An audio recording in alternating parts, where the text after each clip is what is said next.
Hi అండి, welcome to Shravani Ramanujam vlogs. మనం ఇప్పుడు ఉగాది స్పెషల్ కట్టుచారు చేసుకుందాము. ఓకేనా. 1 గ్లాస్ పప్పు వేసుకున్నానండి.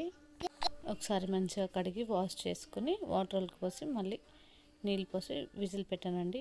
ఒక 3 విజిల్స్ రానిచ్చాను. అయిపోయింది, పప్పు రెడీ అయిపోయింది.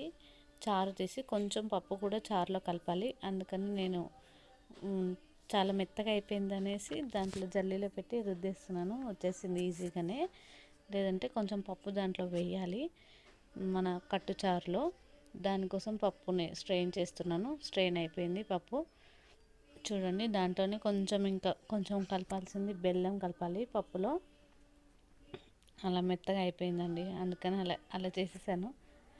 ఈజీగా అయిపోతుంది అని చెప్పేసి మళ్ళీ కట్టుచారులో పప్పులు ఇత్తుల్లాగా ఉంటాయి కదా, అలా ఉండకుండా స్ట్రెయిన్ చేశాను. అందుకని దాంట్లో కొంచెం బెల్లం వేసేసి పోపు వేసుకోవడమే. ఎక్కువ పని ఏమి ఉండదండి. Simple and easy recipe. చాలా అంటే చాలా టేస్టీగా ఉంటుంది.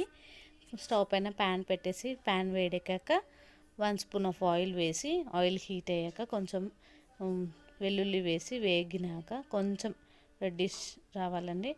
అవి రెడ్డిష్ కలర్ వచ్చేంత వరకు వెయిట్ చేసి దాని తర్వాత జీలకర్ర ఆవాలు కూడా వేసేసుకుంటే అయిపోతుందండి. దాంట్లో సింపుల్ అండి, చాలా చిన్న రెసిపీ.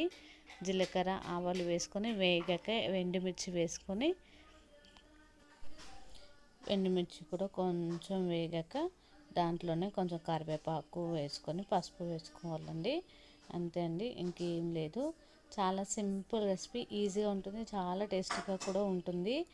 పప్పుని మీరు ఎట్లా అయినా యూస్ చేసుకోవచ్చు. కట్టుచారు ఓన్లీ మనం ఉగాది రోజే చేస్తాం కాబట్టి ఇది మా ఉగాది స్పెషల్ అనమాట. పసుపు కూడా వేసాను, అయిపోయింది.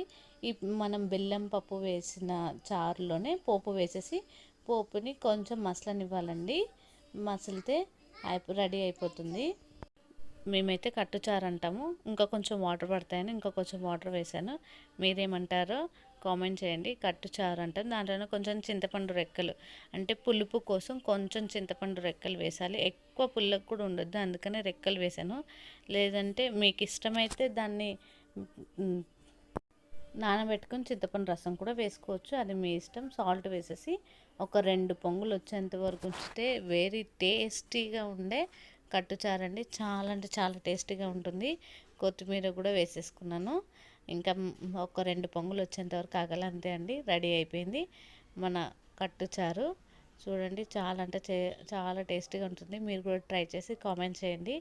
ఇప్పుడు మనం భక్షాలు చేసుకుంటూ ఉంటాం కదా, అందుకని ఆ చారు వేస్ట్ చేయకుండా, అంటే మేమైతే ఉగాది రోజు చేస్తాము.